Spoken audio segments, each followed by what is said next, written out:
আজকে ডক্টর মহানামৃত ব্রহ্মচারীজি তিনি একসঙ্গে দুটো চাঁদকে দর্শন করছে। খুব ভালো করে শুনুন।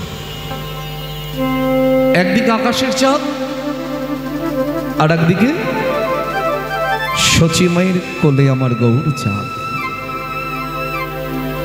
এখন দর্শন করে নিজে নিজেই, তারা তো ভাবরসে আবদ্ধ থাকতেন, নিজে নিজেই তুলনা করছে, না দেখো দেখো আকাশের চাঁদের 3টি গুণ আর আমার গৌর চাঁদেরও তো 3টি গুণ, কিন্তু যদি তুলনা করা যায় আমার গৌর চাঁদের 1টি গুণ সর্বসময়ের জন্যই বেশি আছে। আকাশে চাঁদ উঠলে কি হয়? শাপলা ফুল পরিস্ফুটিত হয়। শাপলা ফুল কেউ রোপণ করে না, লাগায় না। শাপলা সবাই চেনেন তো নাকি? যারা পূর্ববঙ্গের মানুষ তারা বলেন শাপলা, আর যারা এখানকার স্থানীয় মানুষ তারা বলেন শালুক বা নাল। তো দেখবেন ওই যে শাপলা ফুল আকাশের চাঁদের উদয়ে পরিস্ফুটিত হয়, সেই ফুল কোনো দেবতার সেবায় লাগে না। অত দূরে যেতে হবে না। এই যে কীর্তনীয়াদের গলায় রজনীগন্ধার মালা দেওয়া হয়, মাঝে মাঝে গোলাপ দেওয়া আছে, তারও স্বীকৃতি হয়নি গৌর গোবিন্দের চরণ পাওয়া। দেখতে সুন্দর লাগবে বলে হয়তো তার কণ্ঠে পড়াই, কিন্তু সেবা করবার অধিকার তারও হয় নাই। তার মানে এটা দিয়ে চিন্তা করুন, চকচক করলেই সোনা হওয়া যায় না। ওপর যতই সুন্দর থাকুক, ভজনের দেহ যদি রসাতলে যায়, রূপের মাধুর্য থাকে না বাবা। দিন গেল মিছে কাজে, রাত্রি গেল নিদ্রে, না ভজিনু রাধাকৃষ্ণের চরণ অরবিন্দে। কৃষ্ণ ভজিবার তরে সংসারে আইনু, মিছে মায়ায় বদ্ধ হয়ে বৃক্ষ সম হইন। শাপলাফুল সমতুল্য আমার গৌর হরি জগাই মাধাইকে উদ্ধার করলেন, চপল গোপালকে উদ্ধার করলেন। তুলনা করতে করতে চিন্তা করছেন, তাহলে দ্বিতীয় গুণটা কি? আকাশে চাঁদ উঠলে সাগরে জোয়ার লাগে। আমরা ছোটবেলা থেকে পড়েছি জোয়ার ভাটা হয় আকাশে চাঁদের উদয়ে। কোন সাগরে জোয়ার লাগে? বাহ্যিক জগতের চাঁদের উদয়ে বাহ্যিক জগতের সাগরে জোয়ার লাগে, কিন্তু কোনো ভক্ত বৈষ্ণবের রসসাগরের হৃদয় সাগরে আকাশের চাঁদ জোয়ার লাগাতে পারে নাই বাবা। যিনি জোয়ার লাগিয়েছিলেন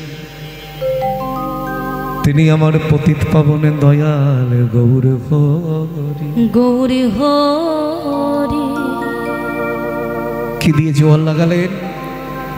অন্য কিছু নয়, হরি নামের অশ্রু বাড়ি দিয়ে। ওই জন্য মহাজন বললেন না, তৎকালীন দিনে নবদ্বীপের মাটিতে একটা প্রদীপ ছিল, প্রদীপের মধ্যে তৈল ছিল, তৈলর মধ্যে সলতেও ছিল, কিন্তু সেটাকে প্রজ্বলিত করবার মতন কোনো ব্যক্তি ছিল না। যিনি হরিনামের প্রদীপখানি প্রজ্বলিত করেছিলেন তিনি হলেন আমার শ্রীকৃষ্ণ চৈতন্য মহাপ্রভু। গেল দুটো গুণ। 3 নম্বর গুণ কি? অন্ধকার নাশ হয়। আকাশে চাঁদ উঠলে অন্ধকার নাশ হয়, তাও প্রতিদিন হয় না। আজকে যদি আপনি পূর্ণিমা থাকতো, আজকে আকাশের দিকে চাইলে পেতেন। তার মানে আকাশের চাঁদের পূর্ণিমা আছে, অমাবস্যা আছে। এই বাহ্যিক জগতের আকাশের চাঁদের উদয়ে বাহ্যিক জগতের অন্ধকার নাশ হয়।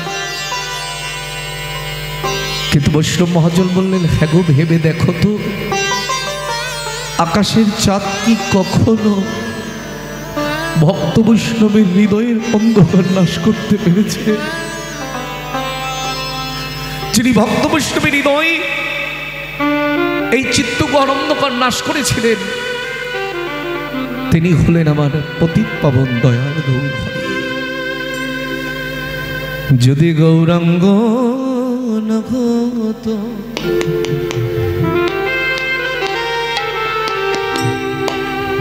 তবে কেমন হইত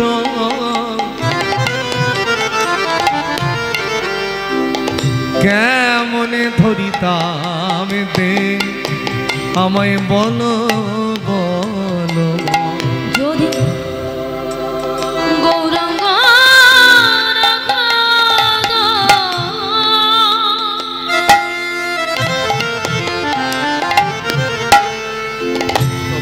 তবে কেমন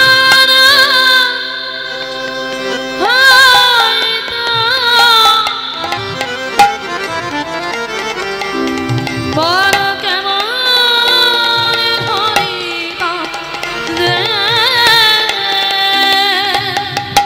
যদি গৌরাঙ্গ গৌরাঙ্গ না হতো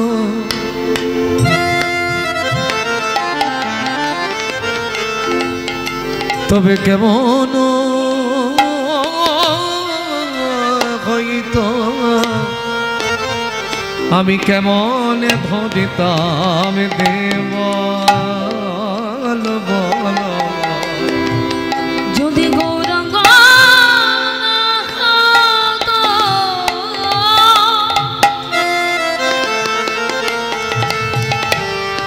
তবে কেমন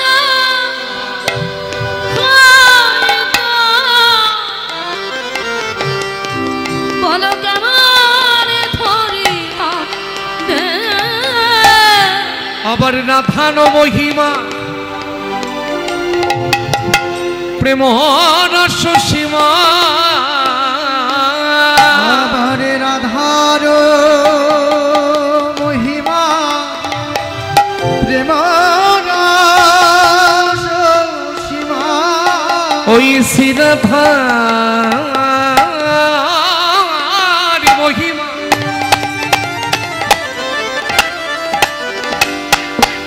শুধু গৌর ভক্তমণ্ডলী একটা জিনিস মাথায় রাখবেন কীর্তন শুনতে বসে আপনি একটা রান্নার মধ্যে আছে বাজারের যাবতীয় মশলা সব দিয়েছেন যা যা কিছু আছে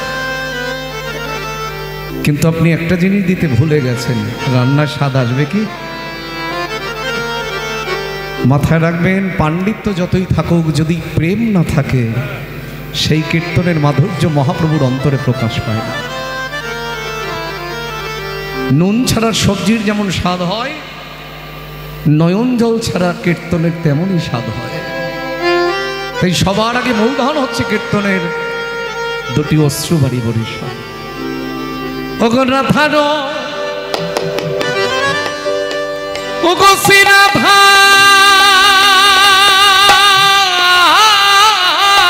মহিমা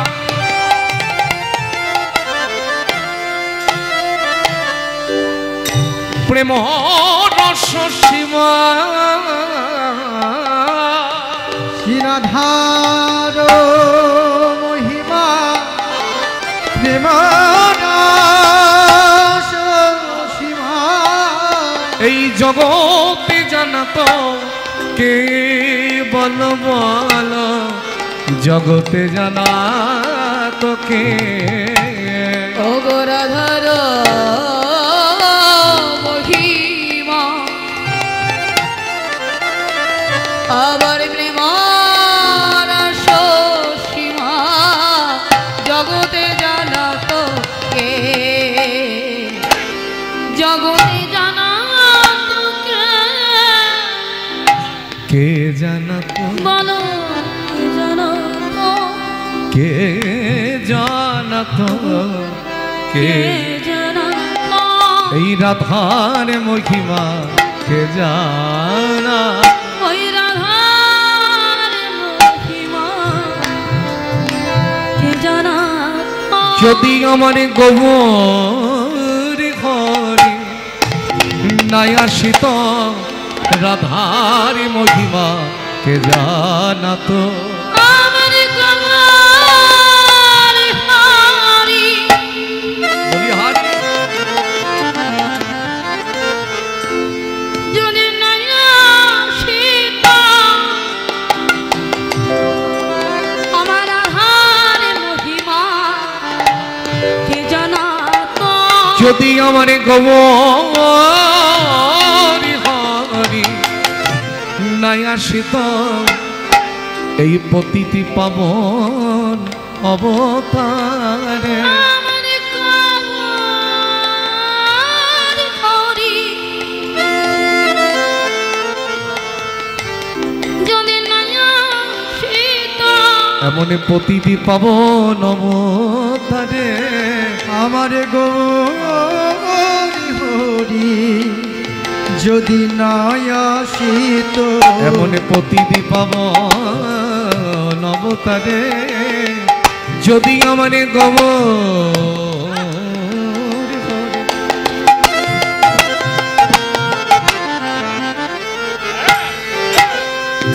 গৌরী হরি যদি আমার গৌরী হরি নাই আসিত বলি রাধার মহিমা কে জানাত আমার গৌর হরি যদি নাই আসিত বলে পতিতি পাবন অবতারে আমার গৌর হরি নাই আসিত পতিতি পাবন অবতারে অবতারে গৌর হরি নাই আসিত এমন পতিতি পাবন আমার অবতারে গৌর হরি নাই ওই রাধার মহিমা কে জানাত নবীন বৃন্দা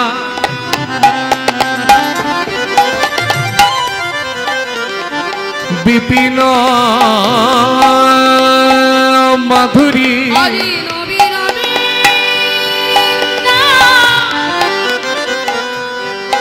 আমার বিপিন মাধুরী নবীন বৃন্দা বিপিন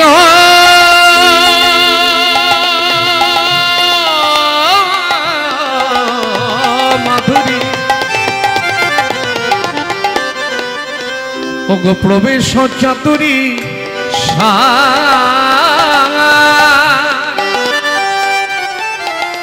আবারই বড় যুবতী ভাবের ভকতি সকতি হইত আমার বড় যুবতী ভাবের ভগতি সকতি হইত তোমরা গাও পুন পুন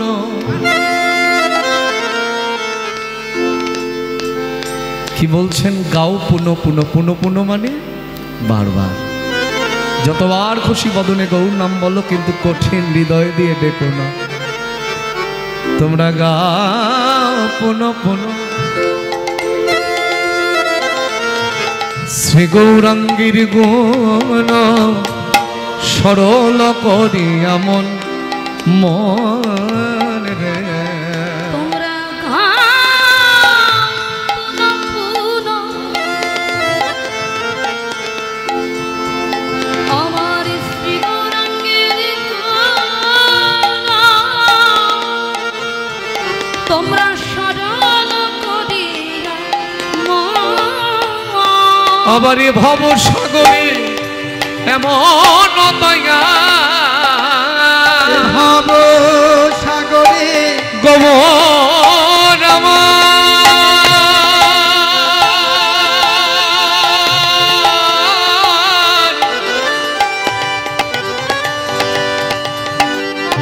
গৌর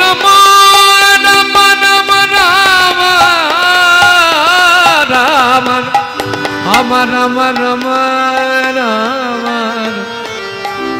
আমার ছাড়া আর কারণ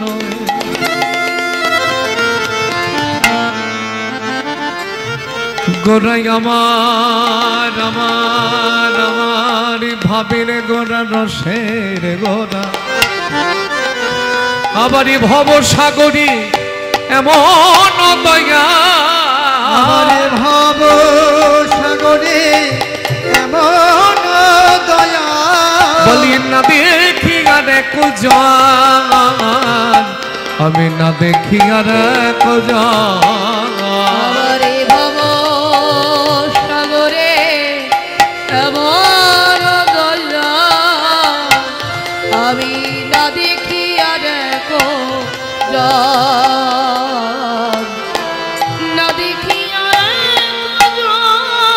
আমি এমন দয়াল কবু দেখি নাই রে। আমি আমার দয়াল কবু দেখি নাই রে। বলি আমার আমার গোবর হরির মতো আমি এমন দয়াল কবু দেখি নাই রে। বলি আমার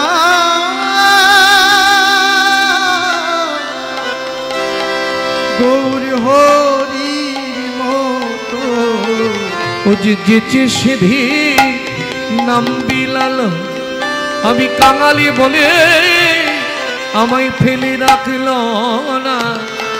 ও যে যেচে সিধে নাম বিলাল আমি কাঙালি বলে আমায় ফেলে রাখল না।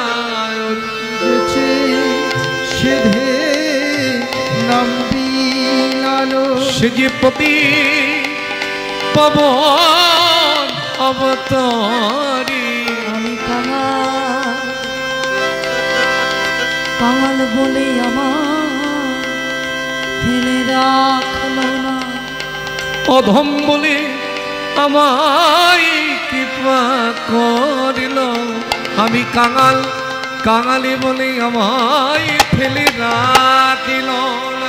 আমি অধম বলে